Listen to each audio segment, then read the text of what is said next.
What up, guys? Your boy King Nez here, and I'm back. Finally. Sorry it took so long. Life has been happening. You already know how that goes.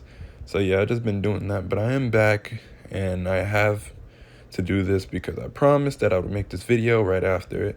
So, we will be talking about the Love is Blind Season 3 reunion and also the After the Altar couple episodes. We got a lot to talk about, so we're going to get into it. The reunion starts with, at the left side, we have three of the men who did not get married on the left side. And on the right side, we have the lovely women that did not get married as well. So that, they obviously had to set that up like that because, why not? That doesn't really matter to me. I don't know why I said it like that. It was just there. That's just how it goes. Like, there's nothing there. And obviously, the married couples are right next to the Lachey's. Of course they are. And that's all it really much is.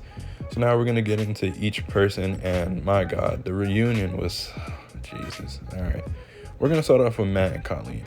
They are very happily married. Now, it's told that they did not move in together yet.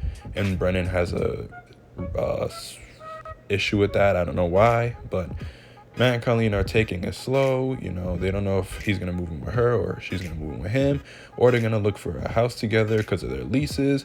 So they're just trying to figure everything out. But other than that, they're very happy, and that's it, which is great. I don't think you need to rush into getting to move in together. It's totally fine to take your time. So they're doing well for the most part. Colleen is... You're going to find out how Colleen is in the After the Altar. So we're going to go back to her. Don't worry about that. And then we go to, the most perfect couple in their eyes, Alexa and Brennan. I already said I can't stand them. Like I said, I'm basing these guys off of who they play in the show. Obviously, I don't know them, outside of the show. I'm just seeing what I can see through the screen. So in my eyes, these are the worst ones. I can't stand Brennan and Alexa. So they're fine. Then we get to Raven and SK. It is announced that they are actually back together. They're not married, but they're taking things slow, but they're actually back together, which made me happy because I think they had the best connection out of everybody. Nothing was pretty sexual the first night. They had a legit bond and they built that, and I think that was the best thing to go with, especially when you're rushing into a marriage in this show. I'm glad they took it slow. So I was glad to hear that they were back together. Best part of the reunion, honestly, until all the drama happens. Other than that, it was cool to see that they're back together. They're both lovely, happy, and everything. Then we get to Nancy and Bartiz. Now, it was told that she said that a couple days after the wedding, that she saw him with another girl, and it was a whole big controversy. Bartiz says that it was not like that. She was a friend, and this and that. It just was like a whole big situation that blew up in her face. And Nancy, started to feel type of way about it. She got very emotional because she felt like she was betrayed. And after he said he wanted to work on things, a couple days later, she sees him with another girl. So it was a whole big thing with that. And I felt bad for Nancy. I mean, this is why she didn't want to date younger men, because he doesn't need to shoot. That they were mature for her. She's 30 years old. She's in her 30s. She wants to have a real man, and she doesn't believe Bartiz is like that, even though she gave him a chance, even though he was 25 years old. Then we get to the major part in this reunion, which was Cole and Zanab. I felt terrible for Cole in this in this episode.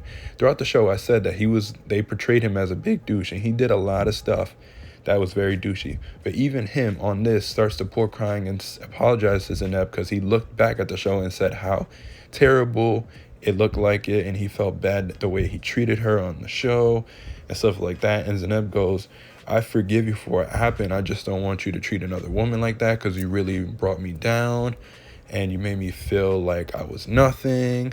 And then even brings up the fact that she found out that he was drinking with another woman during the engagement party, the bachelor party, sorry. And that didn't really happen. But to make it worse, none of the men even try to defend Cole at all. They were just like, yeah, how could you, bro? Or don't get me into this and stuff. Nobody even once was like, hey, we were there at the bachelor party and nothing really happened and nothing like that happened. We were all together the whole time or something like that. We don't believe that Cole did that. It's okay. Don't worry about that. No, everybody just jumped on Cole's ass. Everybody, from the men to the women. It was sad. Then we get to the cutie story. Now, if you don't know, at the end, there was a story about Zanab saying that Cole made her feel some type of way because he was talking down on her because of what she was eating and stuff. She made it seem like he was disrespecting her when it came to what she was eating and what she was doing with everything going on. And Cole was like, can somebody find that clip? Because I did not do anything like that. And to find out that he actually didn't. She took it way out of context. He was saying, that's all you eating, just the oranges? Like, I offered you the bowl. And she was like, we ate that yesterday. I don't want that. He was like, oh, is this like the little stereotype thing where, women don't want to eat, to fit into their dress, that kind of thing, just to joke around. And then it was like, don't worry, we're going to have a lot of, food tonight, so be ready.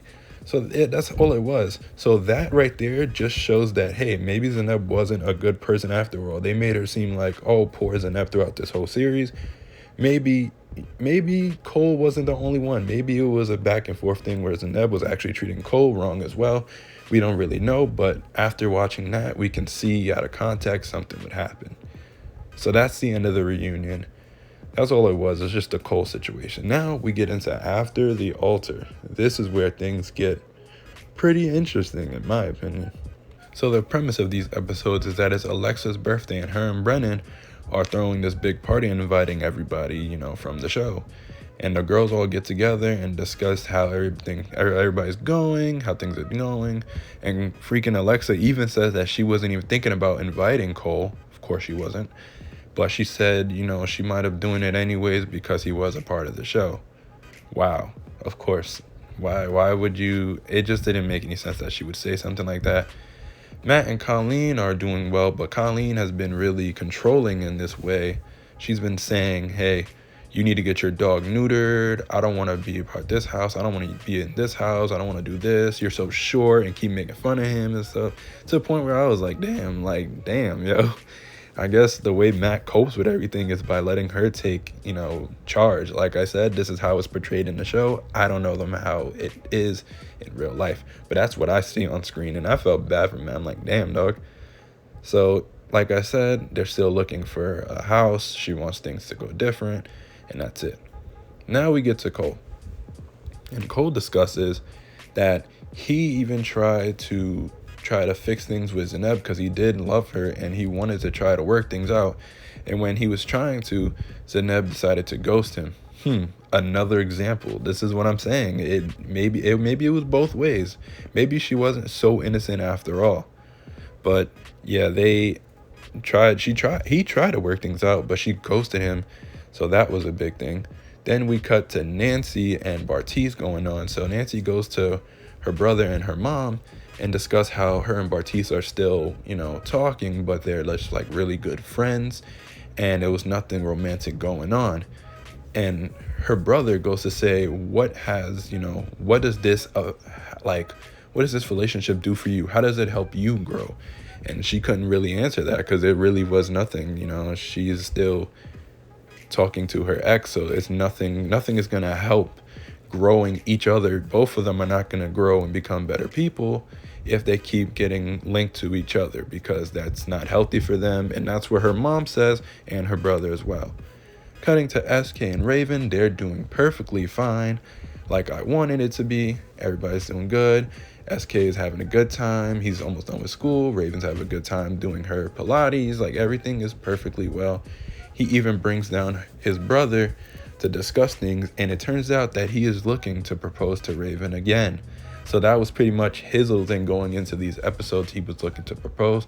Him and his brother looked for the perfect ring for Raven. It was just a very good thing. I was excited to see what was going to happen near the end, to see what was going on. So I was definitely happy to see if, she was going to say yes or not, because like I said, they were the best couple in this show, in my opinion, and they deserve to be happy. So I was really happy that, hey, he was looking to propose to her again. We get to the party, and Cole hasn't shown up. He shows fashionably late, obviously due to the show doing that, because you know you needed to build up that situation. So that's what's going on with that. Nothing more than that. Everybody's having a good time. You can take pictures and all that, and then Brennan and Alexa have this situation where nothing's going on. Everybody's just having a good time. Colleen controls Matt again, like, no more drinks for you. That's it, no more. Zeneb is definitely trying to not see Cole. She says herself that she's going to keep dodging Cole unless he comes to her. He's not going to come to him. Like I said, another example. But yeah, she knew what she did was wrong, but she decided, you know, it would have been awkward and she did not want to come up to him. He had to come up to her, which I found to be very, very, like, you know, like, come on, you knew what you did. Like, come on, we're all grown-ups here. Like, go ahead and face your problems face on. Then Cole arrives, finally shows up, says hi to everybody, and everything's cool. And then Brennan's bitch ass goes to him without anything, just listening to what Alexa says and not listening to, you know, what he's seen, goes and disrespects Cole like, hey, you can't be treating women like that, man. How are you going to do this and that? I would never do that to Alexa. And over here, Cole is just like, hey, you know, I understand how you feel and stuff. Cole's being mad respectful while freaking Brennan is over here disrespecting him. Like, I would have snuffed the shit out of him, in my opinion, because you coming out here attacking me, you don't even know what the truth is. So then Cole, like the grown man he is, goes to Zeneb and talks about everything, why she ghosted him, and, you know, he loved her, how is she doing. They just had their conversation, and Zeneb basically said that she didn't think it was going to work, and she just wanted everybody to move on, and it just was this big thing for her, and that's why she couldn't face him head on. It's just that it was best that they didn't even talk anymore, because that's how it should be. And Cole just felt some type of way, like, you know, like, damn, you know, I just wanted to know why you ghosted me, and I'm okay with you not wanting to work things out, but you should have told me that instead of just leaving me in the dust without saying anything, which I think was totally right. Cole definitely was right in this situation. Zeneb should have been more clearer, but obviously she didn't. Another example as to why she could have been wrong as well in this situation. We get to Nancy and Bartise. And Nancy tells Bartise about how she doesn't know if this friendship is going to work because, you know, I don't want to develop feelings again, or I don't want us to get too close to the point where situations go down and, you know, it will affect us, and we're not growing as people because we keep letting each other down and just having a good time, but we don't want things to get serious again.